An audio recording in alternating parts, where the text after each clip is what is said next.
Good morning పిల్లలు. ఇప్పుడు మనము అంకెల స్థాన విలువలు మరియు సహజ విలువల గురించి నేర్చుకుందాం. ఇప్పుడు మనము ఒక ఉదాహరణని చూద్దాం.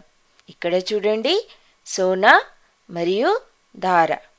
వీళ్ళు ఇంట్లో ధార అమ్మ మరియు సోనా కూతురు.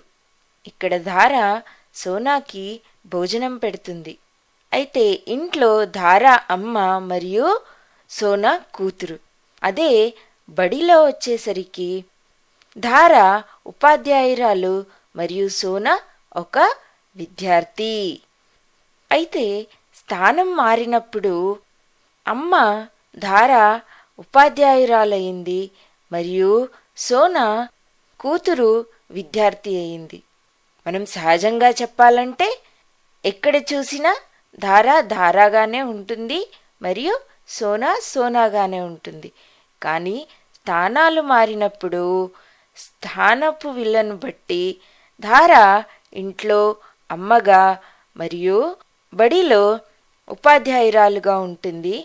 అదే సోనా ఇంట్లో కూతురుగా మరియు బడిలో విద్యార్థిలాగా ఉంటుంది.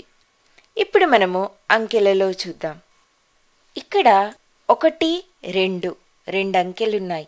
ఇవి రెండు ఒక్క దగ్గర చేరుకుంటే ఏమవుతుంది? ఇక్కడ చూడండి, 1, 2, 12. ఇక్కడ 1 10 కట్టెలున్న ఒక కట్టెను సూచిస్తుంది మరియు 2 విడిగా ఉండే 2 కట్టెలను సూచిస్తుంది.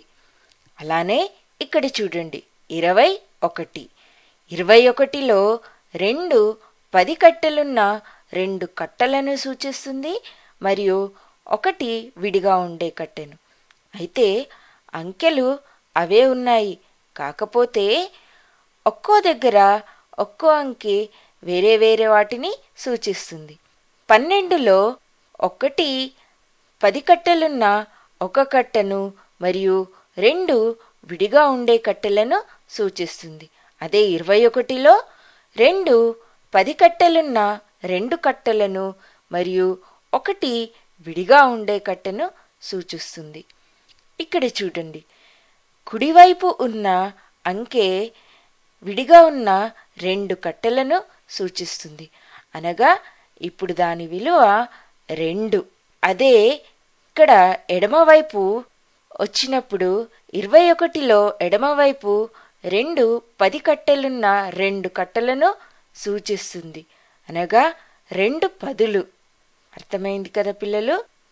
ఎడమవైపు వచ్చినప్పుడు 2 10ల స్థానంలో ఉంది, అనగా 20ని సూచిస్తుంది. ఇక్కడ చూడండి, అంకెలు 1 మరియు 2, కానీ స్థాన విలువ వచ్చినప్పుడు 12లో 2 1ల స్థానంలో ఉంది కాబట్టి దాని విలువ 2 మరియు 21లో 2 10ల స్థానంలో ఉంది కాబట్టి దాని విలువ 2 10లు, అనగా 20. మళ్ళీ ఒకసారి చూద్దామా?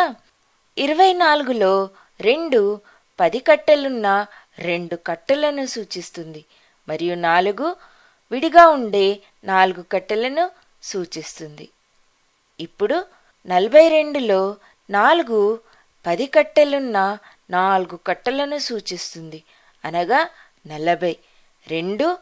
2 విడిగా ఉండే కట్టెలను సూచిస్తుంది, అనగా 2 1లు.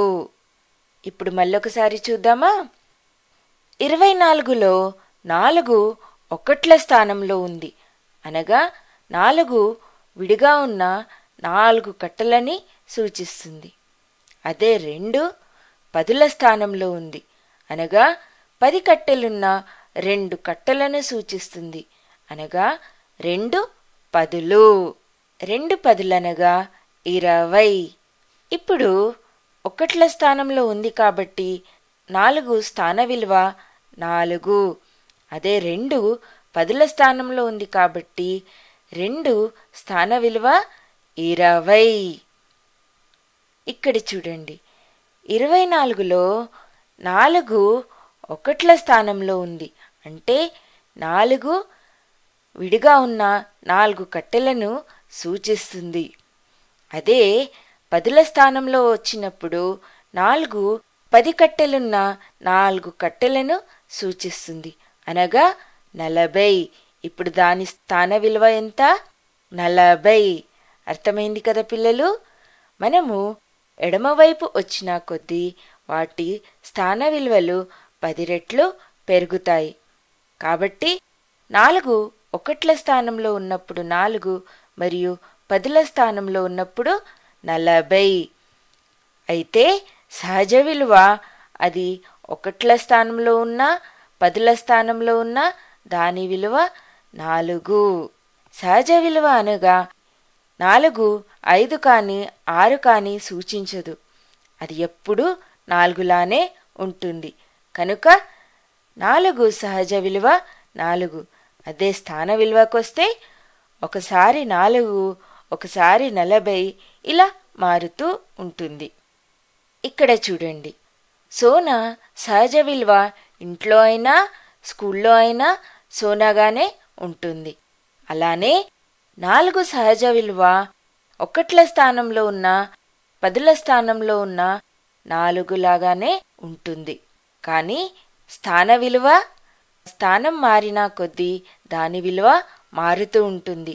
ఒకట్ల స్థానంలో 4 స్థాన విలువ 4 మరియు 10ల స్థానంలో 4 స్థాన విలువ 40. ఇప్పుడు మళ్ళీ ఒకసారి చూద్దామా? 24లో 4 ఒకట్ల స్థానంలో ఉంది కాబట్టి 4 విడిగా ఉండే కట్టెలను సూచిస్తుంది. దాని స్థాన విలువ ఎంత? 4. అదే 42లో 4 10 కట్టెలున్న 4 కట్టెలను సూచిస్తుంది, అనగా 4 10లు అనగా 40. అయితే ఇక్కడ స్థాన విలువ ఎంత? 40. 411లో 4 స్థాన విలువ ఏంటి మరి చూద్దామా? మనము ఎడమవైపు వచ్చిన కొద్దీ స్థాన విలువ 10 రెట్లు పెరుగుతుంది, అనగా ఇప్పుడు ఒకట్ల స్థానము, 10ల స్థానము మరియు 100ల స్థానము. 100ల స్థానం అనగా 10 10ల 100. అయితే ఇప్పుడు 4 100ల స్థానంలో ఉంది. 4 × 100 ఎంత అవుతుంది? 400. అలానే ఇప్పుడు మనము ఇంకో ఉదాహరణ చూద్దాం. ఇక్కడ చూడండి, ఇక్కడ 5 సహజ విలువ. అయితే దాని స్థాన విలువలు ఎంతో చూద్దామా? మొదలు ఇక్కడ 5 ఒకట్ల స్థానంలో ఉంది, అనగా దాని స్థాన విలువ ఎంత అవుతుంది? 5. అలానే ఇక్కడ చూడండి, 54లో 5 స్థాన విలువ ఎంత అవుతుంది? 50. అలానే 573లో 5 స్థాన విలువ ఎంత అవుతుంది? 100ల స్థానంలో ఉంది కాబట్టి 500. అర్థమైంది కదా పిల్లలు? స్థాన విలువలు వాటి స్థానాన్ని బట్టి మారుతూ ఉంటుంది, కానీ సహజ విలువ ఎప్పుడూ ఒకేలాగా ఉంటుంది. బాయ్ బాయ్ పిల్లలు.